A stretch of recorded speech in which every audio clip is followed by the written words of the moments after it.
Hey, thanks for making it to Veterans Info Tap. I'm glad you made it. I have 18 Q&A, question and answers, for you with regard to your VA C&P exam.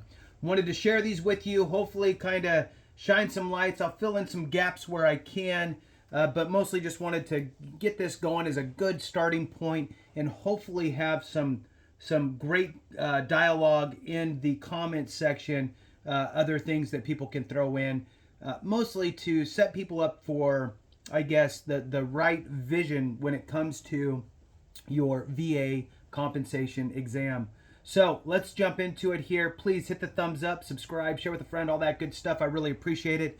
You know the two asks: hitting that thumbs up and letting the video run are the ways that we get this information out there and grow the channel to impact more veterans, survivors, spouses, dependents, and so forth. So with that, thank you so much for watching. I really appreciate it. If you want to become a member, please consider that. It helps me find you quicker in the comment section. You can do that by going to the home page. You'll see highlighted members. Hit the join button there. Thank you to all you members. I appreciate you. Thank you to all you subscribers, as well as everyone who hits the thumbs up. I really appreciate you. All right, let's jump into this. VA claims exam. Frequently asked questions, FAQs, right? So, number one, what is a VA claim exam, also known as a compensation and pension exam? Now, look, I get it. Many of you already know, but what happens to the folks that are brand new, right? Just hearing you're scheduled for a C&P exam is a little bit kind of unnerving, right? I mean, at least it was for me, and I think for most people, even folks that have already went through this 1,000 times, you still get a little bit of butterflies in the stomach, like, damn, I got to go to the C&P exam. I hope I don't screw it up. Anyway, let's jump into it. If you filed a claim with the United States Department of Veterans Affairs for disability compensation or pension benefits, we may ask you to go to an examination as part of the claims process for disability compensation.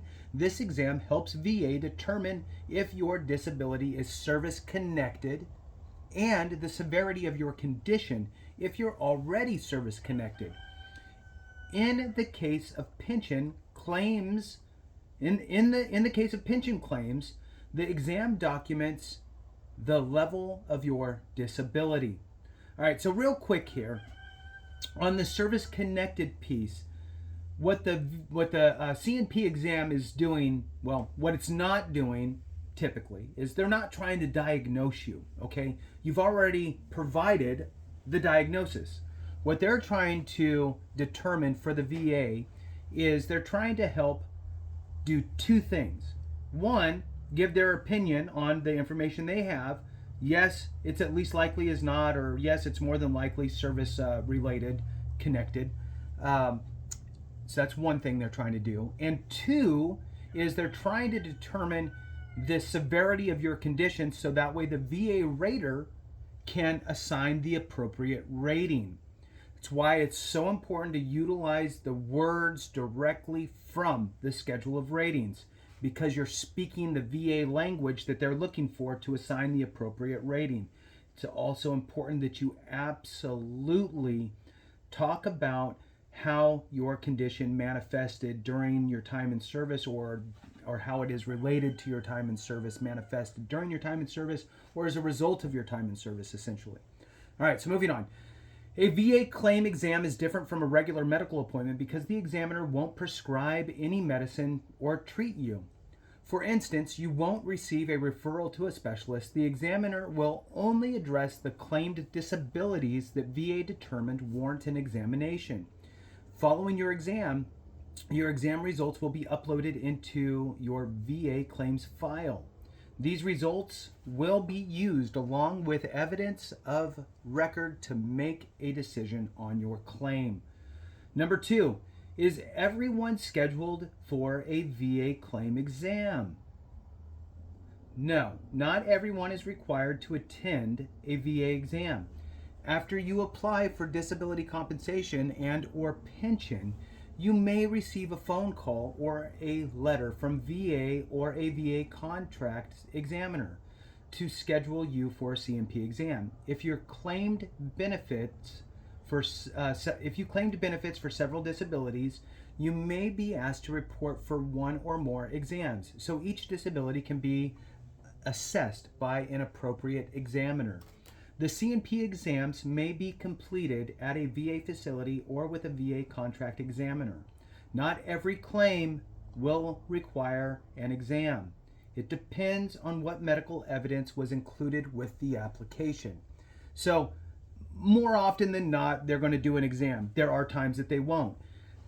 Again, this is why it's really important that you develop the claim the best you can, utilizing words from the schedule of ratings, right? Using the criteria in there with your medical provider, utilizing the DBQs that are available online, and giving the VA all the information they need to identify the condition is chronic or has some sort of residual effects, that it's service connectable, right? Having your doctor write the Nexus Letter, those types of things. Providing all the proof that if you have any instances inside of your medical treatment records that you can utilize to prove that. All of that stuff's important when you're filing your claim up front. So let's move on. Number 3, how is the VA claim exam or C&P exam scheduled? VA or a VA contract examiner will either mail you a letter or call you with your appointment date and time. If you're receiving treatment at a VA medical center, make sure the facility has your current address, phone number, and email information. The wrong information could cause your appointment letter to be delayed and not reach you in time. Nothing worse than getting a letter saying your appointment was yesterday. So make sure that you always update your information. You can request the specific sex of your medical provider for gynecological, breast, anal, rectal, and mental health examinations during the scheduling process. Also, if your exam or if your claim is related to a mental health or physical health condition resulting from MST, the law permits that you may choose the sex of your examiner. Please notify your scheduler if you have a preference for the sex of your examiner. Prior to the exam, contact the VA or VA contract examiner to confirm your exam date, time, location. If you don't show up to your exam, it may delay your claim. Additionally, your claim may be decided based on the evidence of your record, which often would show up as a denial, right? So you don't want that to happen. Number 4, the date and time of your C&P exam doesn't work for you. Can you reschedule your exam? If your scheduled exam date or time doesn't work due to some other life event, immediately call the number provided and try to reschedule. Unless it's an emergency situation, request to reschedule should be completed at least 48 hours prior to the scheduled appointment. Not responding to a phone or letter request for scheduling an exam or missing the exam could cause the VA to delay its decision on your claim.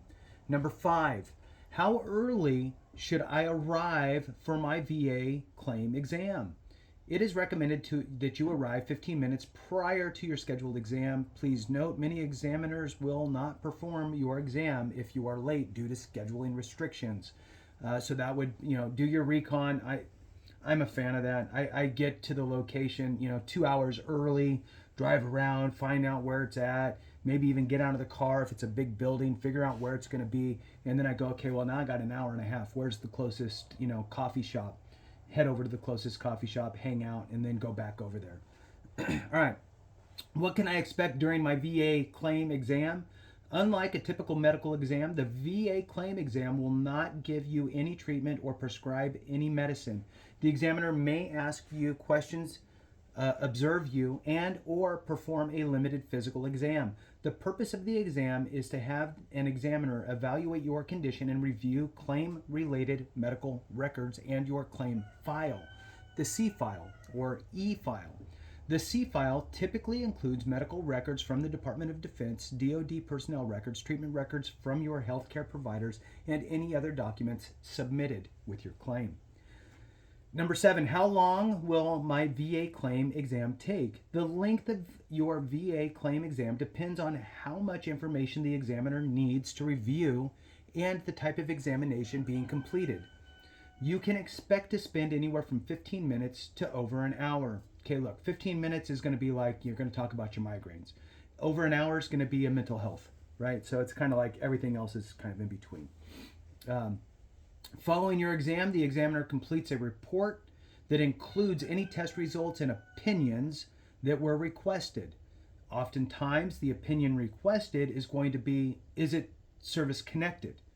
And the answer you want is at least likely is not, or more than likely is kind of the direction that it is the direction you want the examiner to go with. So everything you say needs to be about that your condition is has manifested during your time in service or as a result of your time in service. You have the right to request and receive copies of your exam results by contacting your VA regional office. All right, number 8. Where does the VA claim exam fit within the claims process? That's a great question. After you submit your claim, VA reviews it and begins to gather information pertaining to your claim. If an examination is needed, one will be requested. After your exam results are uploaded to your C file or E file, once all development for pertinent records are completed, VA then performs a final review of your claim package and makes a decision on your claim. Number 9, can the VA examiner or VA contract examiner tell me the status of my claim? You probably already know the answer. No. The examiner only performs the exam and provides the results to the VA. They are not part of the decision-making process, and they do not make the decisions. The examiner will never know the outcome of your pending claim. Only VA regional representatives can answer questions regarding your application or your claim status. To get a claim status update, you can contact the VA directly at their 800 number, which is 800-827-1000, 800-827-1000. A representative will answer your questions there. All right. To ensure that claimants have access to responsible and qualified representation on their VA claims, the VA Office of General Counsel accredits attorneys, agents, and Veteran Service Organization representatives. For more information about VA accredited representatives, you can also go to the VA's website on that, and you can search around and find an accredited rep.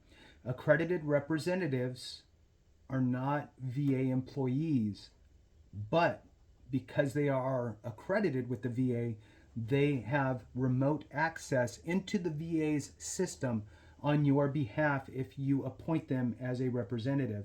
So they can peek into the VA system and see what's going on and read notes and so forth on your claim, which is why I always suggest working with an accredited rep. Number 10, can I bring new medical records this is a great question. Can I bring new medical records that I did not submit with my claim to my VA claim exam?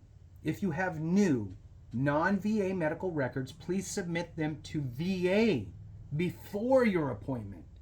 The examiner is not able to submit these records to VA for you.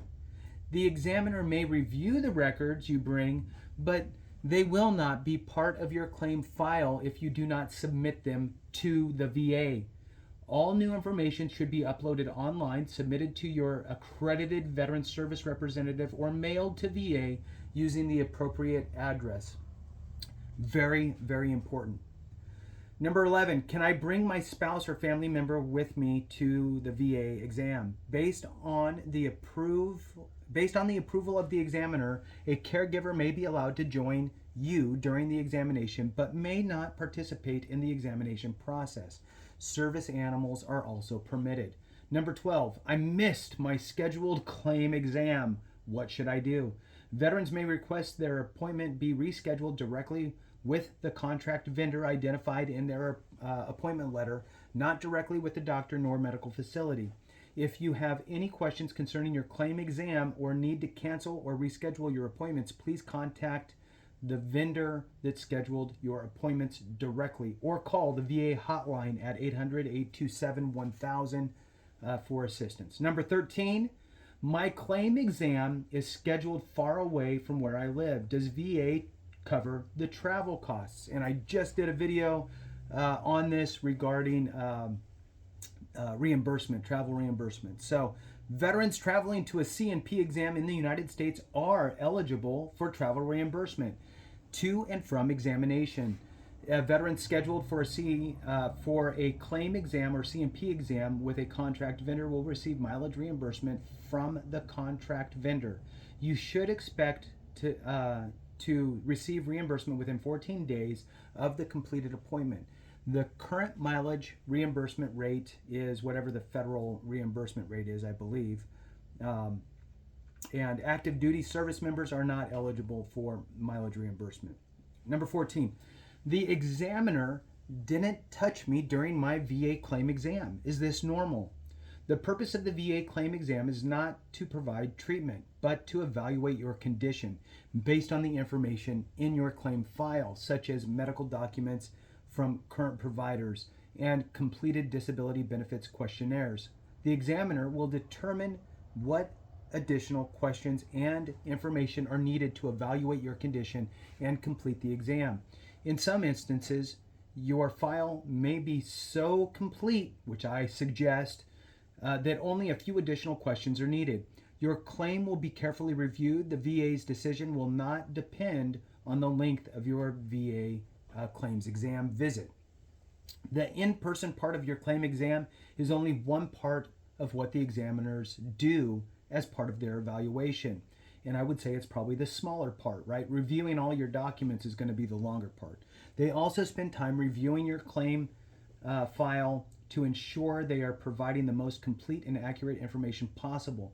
All of the documents you provide to support your claim play an important part in the examiner's report.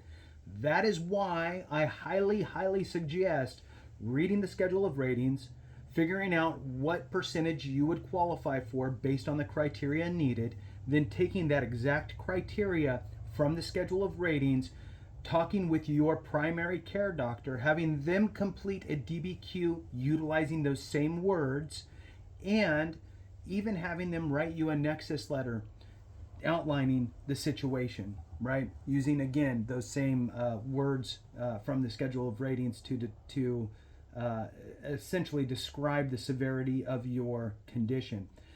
It makes it really easy for your claims examiner, your C&P examiner, to flip through this, see a letter from the doctor that outlines it, see a DBQ that outlines it, and then it makes their job easier to rule in your favor. All right, moving on.